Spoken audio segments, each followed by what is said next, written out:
विद्यार्थियों, विगत कक्षा में हमने संधि के प्रसंग के विषय में अध्ययन किया है और आज हम जो विसर्ग संधि है उसके जो अभ्यास प्रश्न है उन अभ्यास प्रश्नों को हल करेंगे और संधि को पुनः जानने का प्रयास करेंगे। तो विद्यार्थियों, आज की हमारी कक्षा का जो विषय है वह क्या है?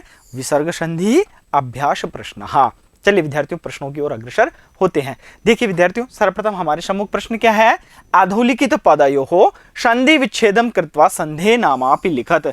अधोलिखित पदों में संधि विच्छेद करके संधि का नाम लिखो। अब विद्यार्थियों, हमारे सम्मुख कुछ पद दिए हुए हैं, उन पदों का हमें संधि विच्छेद करना है और वहां पर संधि का नाम लिखना है। अब विद्यार्थियों, संधि के अंतर्गत हमने विसर्ग संधि के अंतर्गत हमने अध्ययन किया था कि वहां पर क्या क्या परिस्थिति होती है। वहां पर विद्यार्थियों सर्वप्रथम हमने अध्ययन किया कि यदि अगर विसर्ग के बाद वर्ग का प्रथम और द्वितीय वर्ण हो या उसके उपरांत क्या हो विद्यार्थियों? श, श, स हो तो विसर्ग के स्थान पर क्या आदेश होगा? विसर्ग के स्थान पर स आदेश होगा। तो ये क्या है विद्यार्थियों? यह है तालव्य श, मूर्धन्य श और दंत्य श।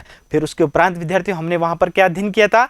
वहां पर हमने अध्ययन किया था कि यदि अगर विसर्ग के बाद क, ख हो तो वहां पर क्या होगा? अर्ध विसर्ग होगा, विकल्प से होगा, एक बार होगा, एक बार नहीं होगा। उसके उपरांत हमने कहा कि विसर्ग के उपरांत यदि अगर च, छ है तो वहां पर क्या होगा? वहां पर तालव्य श आदेश होगा।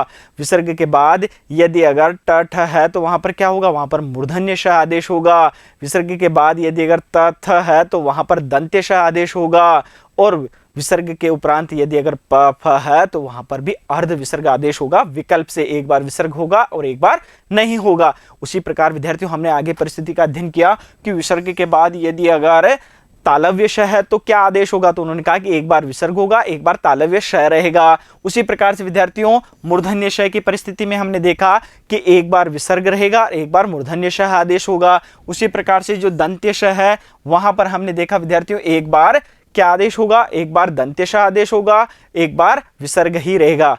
इस प्रकार से विद्यार्थियों वहां पर हमने इन परिस्थितियों का अध्ययन किया है और उस वहां पर विद्यार्थियों हमने यह जाना कि जो दंत्य श है वह दंत्य श कैसी परिस्थिति के अंतर्गत ही रहता है? यदि अगर आगे त या थ है तो वहां पर विद्यार्थियों दंत्य श ही आदेश होता है। इस प्रकार से विद्यार्थियों हमने वहां पर विसर्ग संधि का अध्ययन किया और उसके उपरांत विद्यार्थियों हमने वहां पर जाना कि यदि अगर विसर्ग के उपरांत यदि अगर वर्ग के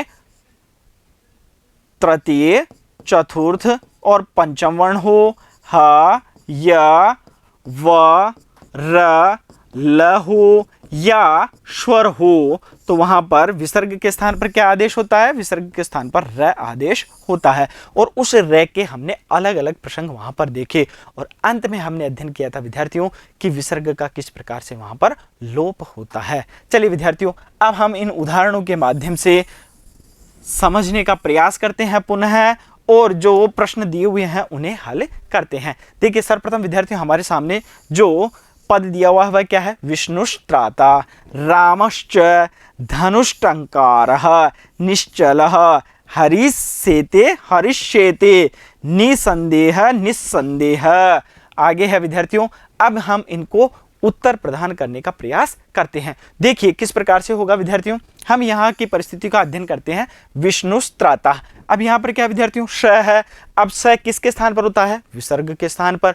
तो अब हम इसे विच्छेदित करेंगे तो क्या होगा? विष्णु त्राता। इस प्रकार से हम इसको विच्छेदित कर देंगे और संधि का नाम लिखेंगे विसर्ग संधि। और यहाँ पर क्या परिस्थिति थी? षत्व। तो अब हम यहाँ पर आगे और लिख सकते हैं विसर्ग संधि षत्व। उसी प्रकार से रामश्च, अब क्या परिस्थिति है विद्यार्थियों? रामश्च। अब यहाँ पर भी श है तो यहाँ पर भी क्या होगा विद्यार्थियों? विसर्ग के स्थान पर हुआ है तो रामः च, विसर्ग संधि षत्व। उसी प्रकार से धनुष्टंकारः, तो धनुष में जो श है मूर्धन्य श वह किसके स्थान पर हुआ है विद्यार्थियों? विसर्ग के स्थान पर। तो यहाँ पर हम इसे अलग क्या करेंगे? धनु टंकारः, संधि कौन सी है? विसर्ग संधि षत्व। उसी प्रकार से निश्चलः, तो निहि छलः, विसर्ग संधि षत्व। उसी प्रकार से विद्यार्थियों यह परिस्थिति थी, हमने अध्ययन किया था कि यदि अगर वहां पर तालव्य श हो तो तालव्य श के स्थान पर क्या होता है विद्यार्थियों? विसर्ग के स्थान पर अगर उससे आगे तालव्य श है तो एक बार विसर्ग होगा, एक बार तालव्य होगा, तो दोनों परिस्थिति हमारे सम्मुख है, तो इसका विच्छेद क्या करेंगे, हरिहि सेते, यही इसका एक विच्छेद होगा। संधि कौन सी है विद्यार्थियों, विसर्ग संधि। उसी प्रकार से है विद्यार्थियों निस्संदेह और निस्संदेह है, वही परिस्थिति है विद्यार्थियों। यहाँ पर आगे क्या है, विसर्ग के उपरांत दंत्यशः है, तो ऐसी परिस्थिति है कि हमने अध्ययन किया कि विसर्ग के उपरांत यदि अगर दंत्यशः है तो वहां पर एक बार विसर्ग ही आदेश होगा और एक बार दंत्यशः आदेश होगा। तो देखिए दोनों परिस्थिति यहाँ पर है, तो इसका विच्छेद क्या करेंगे, निःसंदेह। संधि कौन सी है यहाँ पर, विसर्ग संधि। और विद्यार्थियों अब हम आगे की ओर अग्रसर होते हैं। देखिए विद्यार्थियों आगे हमारे सम्मुख प्रश्न है, अधोलिखित पदयोः संधिं कृत्वा संधे नामापि लिखत। अब यहाँ पर विद्यार्थियों जो संधि विच्छेद है वह दिए हुए हैं। पिछले प्रश्न में हमें जो संधि है वह दी हुई थी, हमें संधि विच्छेद करना था। अब यहाँ पर हमें संधि विच्छेद करके दिया हुआ है, हमें संधि युक्त करना है और संधि का नाम लिखना है। देखिए विद्यार्थियों सभी जगह कह धन अपि रामः अवदत् शिवः वन्दः रामः हसति नमः नमः क्षीणः भवति तै आगतम् एतै भक्षितं पुनः अत्र पितः वन्दे मातः वन्दे बालः अत्र तः गच्छति मुनिः इति रामः आगच्छति बालः इच्छति सः आगच्छति एषः विष्णु भानुः राजते हरिः रम्य शंभुः राजते। यह हमारे विद्यार्थियों पद हैं संधि विच्छेद किए हुए, हमें इन्हें संधि युक्त करना है। चलिए विद्यार्थियों एक एक को लेते हैं और उसकी संधि से युक्त करते हैं। देखिए विद्यार्थियों सर्वप्रथम हम परिस्थिति देख लेते हैं, कह धन अपि क्या है विद्यार्थियों, अ है, उसके उपरांत क्या है, अ है। अब ऐसी परिस्थिति का हमने क्या अध्ययन किया था कि विसर्ग के स्थान पर र के उपरांत उ, अब उ और अ दोनों मिलकर क्या होंगे, गुण होंगे। आगे हमारे पास में ह्रस्व अ है तो उसके लिए पूर्व रूप संधि और अवग्रह चिन्ह, तो हमारे पास में क्या पद होगा, को अपि। संधि क्या लिखेंगे, विसर्ग संधि उत्व। रामः अवदत्, अब विद्यार्थियों वही परिस्थिति है, अ है, उसके उपरांत विसर्ग है, आगे ह्रस्व अ है, तो क्या होगा, यहाँ पर र होगा, र का उ होगा, उ का गुण होगा ओ, पूर्व रूप संधि होगी, अवग्रह चिन्ह लगेगा और पद क्या बनेगा, रामो अवदत्। संधि कौन सी है, विसर्ग संधि उत्व। उसी प्रकार से विद्यार्थियों शिवः वन्धः, तो क्या होगा, शिवो वन्धः, विसर्ग संधि और उत्व। आगे है विद्यार्थियों रामः हसति। अब यहाँ पर परिवर्तन है विद्यार्थियों, ह्रस्व अ है, उसके उपरांत क्या है, ह है। तो अब ऐसी परिस्थिति में हमने अध्ययन किया था कि विद्यार्थियों ह्रस्व अ है और उसके उपरांत यदि अगर विसर्ग है और कोई भी जो वर्ण है तो वहां पर क्या आदेश होता है, वहां पर उत्व आदेश होता है, अर्थात र होगा, र के स्थान पर क्या होगा विद्यार्थियों, ओ होगा। अब अ और उ, ह्रस्व अ उसके उपरांत क्या है, उ, दोनों का गुण होगा, तो क्या होगा, रामो हसति। लेकिन विद्यार्थियों आगे ह्रस्व अ नहीं है, इस कारण यहाँ पर क्या नहीं होगा, पूर्व रूप नहीं होगा और पद इसी प्रकार से लिखा जाएगा, रामो हसति। अब यहाँ पर विद्यार्थियों हम इसको अगर अलग अलग करना चाहें तो यहाँ पर हम ओत्व भी कर सकते हैं, क्योंकि वहां पर अंत में क्या हुआ है, ओत्व हुआ है। लेकिन यहाँ पर क्या है विद्यार्थियों, उत्व हुआ है, नमः नमः, वही परिस्थिति है विद्यार्थियों, अ है, उसके उपरांत विसर्ग है और आगे क्या है, व्यंजन है, तो क्या करेंगे, यहाँ पर नमो नमः ओ करेंगे और संधि कौन सी होगी, विसर्ग संधि उत्व।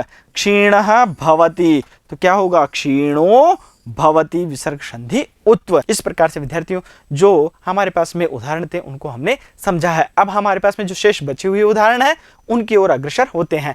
देखिए आगे क्या है विद्यार्थियों, तै आगतम। अब विसर्ग के बाद क्या है विद्यार्थियों, यहाँ पर क्या है, आ है।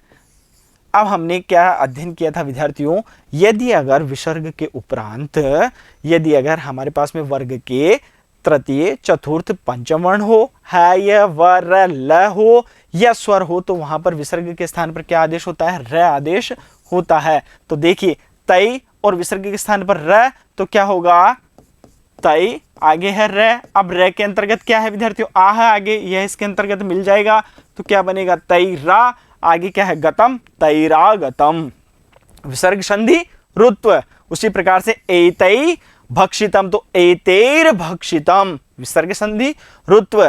पुनः अत्र क्या बनेगा, पुनरत्र विसर्ग संधि और रुत्व, पितः वंदे, तो क्या होगा विद्यार्थियों, वही परिस्थिति है, विसर्ग है, विसर्ग के उपरांत क्या है विद्यार्थियों, वह, तो क्या आदेश होगा विसर्ग के स्थान पर, र आदेश होगा, पद क्या बनेगा, पितर वंदे, विसर्ग संधि और रुत्व, मातः वंदे, रुत्व आदेश होगा तो मातर वंदे, विसर्ग संधि और रुत्व, बालः अत्र। अब यहाँ पर क्या है विद्यार्थियों, हमने क्या अध्ययन किया था, यदि अगर आ के बाद में विसर्ग है तो हमने देखा था कि विसर्ग का वहां पर लोप किया जा रहा था, तो हम यहाँ पर क्या करेंगे विद्यार्थियों, विसर्ग का क्या कर देंगे, लोप कर देंगे, तो क्या होगा, बाला अत्र, विसर्ग संधि और लोप, ताह गच्छति, तो क्या होगा, ता गच्छन्ति, इसको सही कर लेते हैं, ताह है तो विद्यार्थी यहां पर बदलेगा गच्छन्ति, बहुवचन है, इस कारण से क्रिया भी क्या होगी, बहुवचन होगी, और क्या होगा, ता गच्छन्ति, ता गच्छन्ति, विसर्ग संधि और लोप। शेष बचे हुए उदाहरण है विद्यार्थियों, मुनिहि इति। अब यहां पर क्या होगा विद्यार्थियों, विसर्ग के स्थान पर र, तो क्या होगा, मुनि रीति, विसर्ग संधि और रुत्व, रामः आगच्छति। अब हमने वहां पर क्या देखा था, रस्व अ, उसके उपरांत विसर्ग हो और उसके उपरांत स्वर हो, लेकिन क्या हो, रस्व अ को छोड़कर, तो बालः इच्छति क्या बनेगा, विसर्ग का लोप, बाल इच्छति, विसर्ग संधि और लोप, स आगच्छति, तो क्या बनेगा, स आगच्छति, विसर्ग संधि और लोप, एषः विष्णु। अब जो विद्यार्थियों हमने अध्ययन किया था एषः और श का, तो वहां पर भी क्या हुआ था, विसर्ग का लोप, तो देखिए एषः विष्णु क्या बनेगा, एष विष्णु, विसर्ग संधि लोप, भानु राजते। अब यहां पर क्या है विद्यार्थियों, विसर्ग है, विसर्ग के उपरांत क्या है, र है, तो यहां पर विसर्ग के स्थान पर भी र आदेश होता है।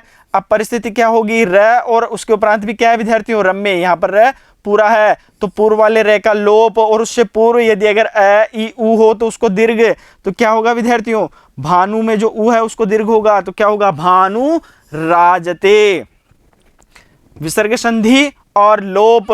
और यहां पर क्या हुआ विद्यार्थियों, जो पूर्व में जो वर्ण है, जो स्वर है अ ई उ, उनका क्या होगा, यहाँ पर दीर्घ होगा, तो हमने यहाँ पर दीर्घ कर दिया है, भानु राजते। उसी प्रकार से हरिहि रम्य, यहाँ पर क्या है विद्यार्थियों, विसर्ग के स्थान पर क्या आदेश होगा, र, र और र। कैसी परिस्थिति है, देखिए हम देखते हैं इसको, विसर्ग के स्थान पर क्या आदेश हुआ, र आदेश हुआ, आगे क्या है, र है, तो पूर्व वाले रे का लोप, और उससे पूर्व जो ई है उसको दीर्घ कर देंगे, तो क्या बनेगा, हरि रम्य, विसर्ग संधि और लोप।